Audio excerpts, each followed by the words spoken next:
Hello student, कैसे हैं आप लोग। आशा करते हैं अच्छे होंगे। देखिए, कल तक हमने जो पढ़ा था आज हम उससे थोड़ा आगे बढ़ते हैं। कल हमने आपको यहाँ तक पढ़ा चुका था, पेन्स भी कंप्लीट कर चुके थे कल तक। ठीक है, आज हम आगे बढ़ेंगे। मेल एसेसरी सेक्स ग्लैंड्स और सीमेन के बारे में हम आज आपको बताएंगे। देखिए, उससे पहले हम आपको एक बात बताना चाहेंगे कि हमने जो भी पढ़ रखा है या पढ़ते चलते हैं, आप कोशिश करें कि उसको रिवाइज ज़रूर करें। और हमने जो भी पढ़ा रहा है आप उसको साथ साथ लिखने की कोशिश करें। देखिए, आप साथ में अगर लिखेंगे तो हो सकता है टाइम ज़्यादा लगेगा, लेकिन जब आप खुद से लिखिएगा ना तो निश्चित रूप से वो आसानी से याद भी हो जाएगा। तो इसीलिए आप उसको सभी को नोट करते चलें और साथ ही साथ एनसीईआरटी ज़रूर पढ़ें, क्योंकि हमने एनसीईआरटी के हर एक पॉइंट को कवर किया है यहाँ पे। तो इसीलिए आप एनसीईआरटी ज़रूर पढ़ें। और बच्चा की सर याद नहीं होता है, याद कैसे रहेगा, तो देखिए आपको वो बार बार रिवाइज़ करना ही पड़ेगा। जब तक आप बार बार रिवाइज़ नहीं करोगे तो कभी याद नहीं हो सकता। तो इसीलिए आपको बार बार रिवाइज़ करना पड़ेगा उसको। आप ज़्यादा टाइम नहीं दो, कम से कम 1 घंटा तो दे ही सकते हैं। तो 1 घंटा देकर इसे रिवाइज डेली के डेली करें आप। ठीक है, देखिए आप जो सोचिएगा ना कि हमारे पास अभी उतना टाइम नहीं है, वो टाइम आएगा तब हम पढ़ेंगे, तो याद रखिए वो टाइम कभी नहीं आता है। वो कल जो होता है ना, वो कल तो कभी आता ही नहीं। तो इसीलिए जो करना है आप अभी से करो। और अगर चाहते हो कि हमें ये आसानी से याद हो जाए तो रिवाइज तो बार बार करना ही पड़ेगा।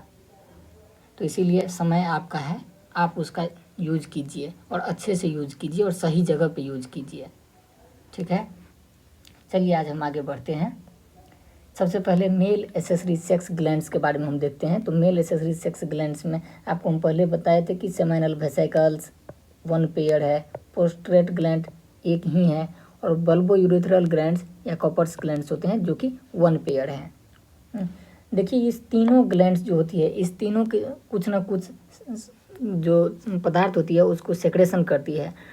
उस सेक्रेशन को हम सेमिनल प्लाज्मा बोलते हैं। देखिए, हम सीमेन के बारे में बताए थे कि सीमेन अलग होती है, सेमिनल प्लाज्मा प्लस जो होती है स्पर्म, ये होती है सीमेन। ठीक है ना, तो इसीलिए आपको हम बोल रहे थे कि अलग अलग दोनों चीज़ें होती है, सेमिनल प्लाज्मा और सीमेन अलग चीज़ें। देखो, आपको बार बार एक क्वेश्चन पूछा जाता है कि अगर किसी आदमी के अंदर वेसेक्टोमी हमने कर दिया है तो क्या उसमें सीमेन आएगा या नहीं। तो देखिए, सीमेन तो आएगा, क्योंकि उसमें कुछ आयन आए, सेमिनल प्लाज्मा आएगा जिसे हम सीमेन वहाँ पे बोलेंगे, लेकिन उस सीमेन में स्पर्म नहीं होगा। ठीक है, तो इसीलिए आपको ये याद रखना होगा कि जब भी वेसेक्टोमी करते हैं, होता क्या है, ये भास डिफेंस जो हमारा था उसे हम भास डिफेंस को काट के और वहाँ पे बांध देते हैं। तो इस देखिए आपको दिखला रहे हैं हम क्या कर, ये जो है ना, ये भास डिफेंस, ये वाली जो डक्ट है, इसको हम यहाँ से काट के और बांध देते हैं। इसको ऊपर की तरफ बांध देते हैं, इसको नीचे की तरफ बांध देते हैं। तो इसी को हम वेसेक्टोमी बोलते हैं। तो होता क्या है कि यहाँ इसके नीचे के जो भी कंटेंट है वो तो बाहर नहीं निकलेंगे, लेकिन ऊपर वाले ये तो हमारा जितना भी ग्लैंड्स है, यहाँ पे ग्लैंड्स हैं, ये वाले हमारा ग्लैंड्स है, तो यहाँ का सेक्रेशन तो निकलेगा ही निकलेगा ना। तो इसीलिए जब भी वेसेक्टोमी किया जाता है तो उसमें कहीं ना कहीं सेमिनल फ्लूइड निकलते हैं, बस उसमें स्पर्म नहीं होता है। ठीक, चलिए सेमिनल प्लाज्मा अगर देखा जाए तो क्या क्या होती है सेमिनल प्लाज्मा में। सबसे पहले तो देखिए, ये हमारा बल्बो यूरेथ्रल ग्लैंड्स जो होती है, ये कहीं ना कहीं सबसे पेनिस की जो नज़दीक का पार्ट है वो है, और ये जो सब्सटेंस निकालती है ये लुब्रिकेशन का मतलब होता है वो घर्षण में जो होती है उसमें मदद करती है, lubrication of penis and make penile urethra medium alkaline. क्योंकि ये बेसिक सब्सटेंस निकालती है तो उसी को हम अल्कलाइन भी बोलते हैं। अल्कलाइन का मतलब बेसिक ही होता है। आप जानते हैं यूरिन जो होती है वो एसिडिक होती है, तो उसको न्यूट्रलाइज करना है, नहीं तो अगर स्पर्म उसमें जाएगा तो स्पर्म तो एक सेल ही है, तो उसे वो मार देगा। तो इसीलिए वहाँ पे कहीं ना कहीं अल्कलाइन फ्लूइड का स्राव किया जाता है ताकि उस मीडियम को न्यूट्रलाइज किया जाए। ठीक, सेमिनल प्लाज्मा में अगर देखा जाए तो आपको मेनली याद रखना है फ्रक्टोज, जो हमारे बॉडी में और कहीं नहीं निकलता है, केवल हमारा सेमिनल प्लाज्मा ही है जहाँ पे आपको फ्रक्टोज देखने को मिलती है। और याद रखें, ये हमारा जो जितने भी रेप की केस होती है तो हम इसी से पता करते हैं रेप के केस में कि रेप हुआ है या नहीं। वहाँ पे अगर हमको फ्रक्टोज मिल जाए, होता है कि हमारे बॉडी में और कहीं नहीं मिलता है फ्रक्टोज, केवल एक ही जगह मिलता है, वो है हमारा सीमेन के अंदर। तो अगर रेप हुआ होगा तो वहाँ पे फ्रक्टोज तो होगा ही, तो इसलिए हम वहाँ पे पहले फ्रक्टोज की जांच करते हैं कि फ्रक्टोज है या नहीं है। ठीक। अगला होता है प्रोस्टाग्लैंडिन्स। देखिए ये एक लोकल हार्मोन्स है प्रोस्टाग्लैंडिन्स, और ये प्रोस्टाग्लैंडिन्स का काम क्या है कि ये कॉन्ट्रैक्शन कराता है। जब भी सीमेन जो होती है वो वेजाना के अंदर जाती है, फिर यूट्रस के अंदर, तो उसमें कॉन्ट्रैक्शन वो करवाती है ये प्रोस्टाग्लैंडिन्स। और कॉन्ट्रैक्शन के वजह से वो स्पर्म की जो मूवमेंट होती है ना, और वो फास्ट भी हो जाती है। सिट्रिक एसिड भी उसमें होता है, कैल्शियम आप जानते हैं, और कुछ एंजाइम भी पाए जाते हैं।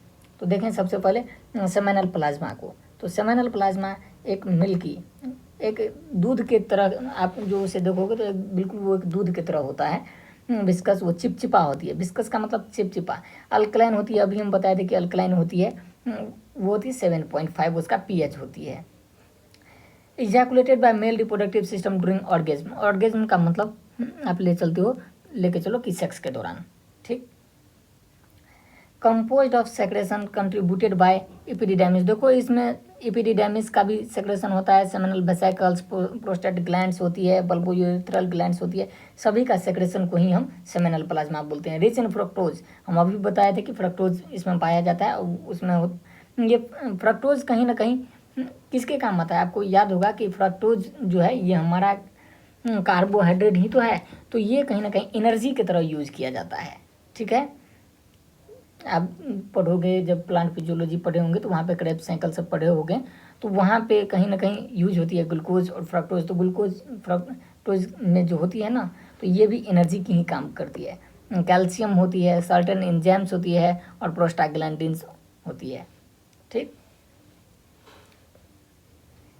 देखिए कह रहा है the prostaglandins stimulate uterine contraction. हम बताए थे कि वो कॉन्ट्रैक्शन कराती है, and thus may help in sperm to move towards the female oviduct.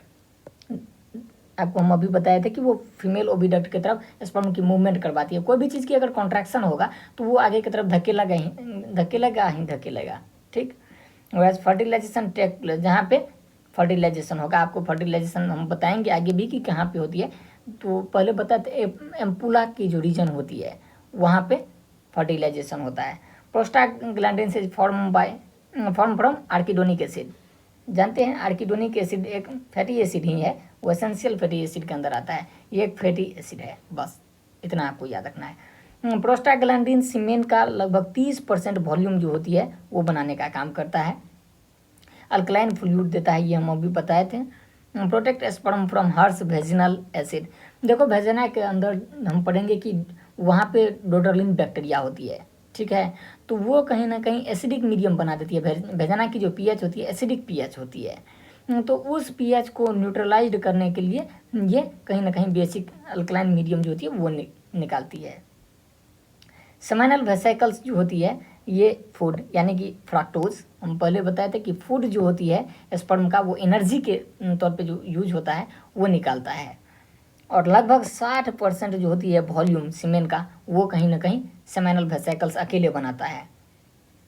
Cowper's gland ये क्लियर अल्कलाइन लुब्रिकेटिंग फ्लूइड निकालता है, जो कहीं ना कहीं लुब्रिकेशन में मदद करता है। जब ऑर्गेज्म होता है तो उस वक्त जो घर्षण होती है उस घर्षण को कहीं ना कहीं देखो वहाँ पे हीट भी जनरेट होती है, तो उस सभी के वक्त जो मदद करने के लिए आती है वो कॉपर्स ग्लैंड से निकालते हैं लुब्रिकेटिंग फ्लूइड। ठीक। फ्रक्टोज के बारे में देखो क्या करा है कि not present anywhere in the body, कहीं नहीं पाया जाता है हमारे शरीर में, केवल और केवल ये सीमेन में ही पाया जाता है। Provide forensic test for rape के लिए फॉरेंसिक टेस्ट देता है। ठीक। सीमेन जो होती है सेमिनल प्लाज्मा प्लस स्पर्म को एक साथ मिला के आप सीमेन बोलते हो। तो ये था हमारा कहीं ना कहीं मेल रिप्रोडक्टिव सिस्टम। हमने जितना पढ़ा है आपको इस सभी में से जो मेन पॉइंट हमने बताया है कम से कम उतना आपको याद होना ही चाहिए जितना हमने अभी तक पढ़ाया।